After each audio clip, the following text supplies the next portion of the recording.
আসসালামু আলাইকুম প্রিয় ফুটবল ফ্যান্স।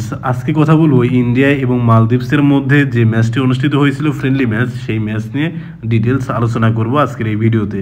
সাম্প্রতিক সময়ে ইন্ডিয়ার পারফরমেন্স তেমন কিন্তু ভালো নয়। এর আগে যখন সুনীল ছেত্রী অবসর নিয়েছিলেন তারপর থেকেই কিন্তু ইন্ডিয়ার টিম ভুগতেছিল। পরবর্তীতে যখন আবারও সুনীল ছেত্রীকে ফেরানো হলো অবসর ভেঙে, যখন তিনি চলে আসলেন, ফেরার ম্যাচেই কিন্তু মালদ্বীপকে 3-0 গোলে হারালো ইন্ডিয়া। এই ম্যাচে ইন্ডিয়ান রাইট ব্যাক রাহুল বেকে ম্যাচের 34তম মিনিটে গোল করলে 1-0 গোলে এগিয়ে যায় ইন্ডিয়া। পরবর্তীতে ম্যাচের 66তম মিনিটে লিস্টন কুলাসো গোল করলে 2-0 গোলে এগিয়ে যায় ইন্ডিয়া, এবং পরবর্তীতে সুনীল ছেত্রী ম্যাচের 76তম মিনিটে গোল করলে ইন্ডিয়া কিন্তু 3-0 গোলের বিশাল ব্যবধানে জয় পায় মালদ্বীপের বিপক্ষে। দেখেন, সুনীল ছেত্রী অবসর ভেঙে ফিরে আসার ম্যাচেই ইন্ডিয়া কিন্তু দারুণ একটা জয় পেল এবং সুনীল ছেত্রীও কিন্তু গোল পেল।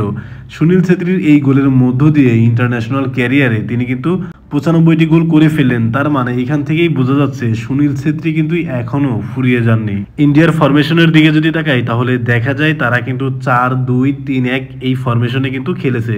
4 জন ডিফেন্ডার, 2 জন ডিফেন্সিভ মিডফিল্ডার, একজন হচ্ছে রাইট উইঙ্গার আর একজন লেফট উইঙ্গার, একজন অ্যাটাকিং মিডফিল্ডার, এবং সুনীল ছেত্রী কিন্তু সেন্টার ফরওয়ার্ড হিসেবে খেলেছেন। দেখেন, মালদ্বীপের বিপক্ষে এই ম্যাচে ইন্ডিয়ার ফরওয়ার্ড লাইনের যারা ফুটবলার আছে সবাই কিন্তু দারুণ খেলেছে।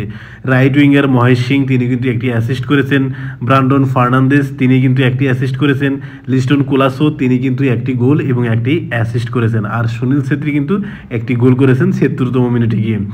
আর ইন্ডিয়ান রাইট ব্যাক রাহুল বেকে, তিনি কিন্তু একটি গোল করেছেন। তার মানে এখান থেকে সুস্পষ্টভাবে বোঝা যাচ্ছে ফরওয়ার্ড লাইনের সাথেও ইন্ডিয়ার ডিফেন্স লাইনও কিন্তু গোল করতে পারে। মালদ্বীপের বিপক্ষে 3-0 গোলে হারানোর পর ইন্ডিয়ান ফুটবলাররা কিন্তু অবশ্যই চাঙ্গা থাকবে, কারণ 25 তারিখ কিন্তু বাংলাদেশের বিপক্ষে খেলা আছে। সেই খেলাটি হচ্ছে এএফসি এশিয়ান কাপ কোয়ালিফিকেশনের একটি ম্যাচ।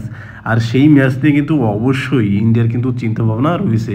যেহেতু লাস্ট ম্যাচটা ইন্ডিয়া 3-0 গোলে জিতেছে, সেই আত্মবিশ্বাসটা ধরে রেখে বাংলাদেশের বিপক্ষেও কিন্তু একই পারফরমেন্স করার চেষ্টা করবে। তবে ইন্ডিয়ার এটাও মাথায় রাখতে হবে যে ইংলিশ প্রিমিয়ার লিগে খেলা হামজা চৌধুরী এখন কিন্তু বাংলাদেশের হয়ে মাঠে নামেন, অর্থাৎ তার অভিষেক ম্যাচটা হবে এই ভারতের বিপক্ষেই 25 তারিখে।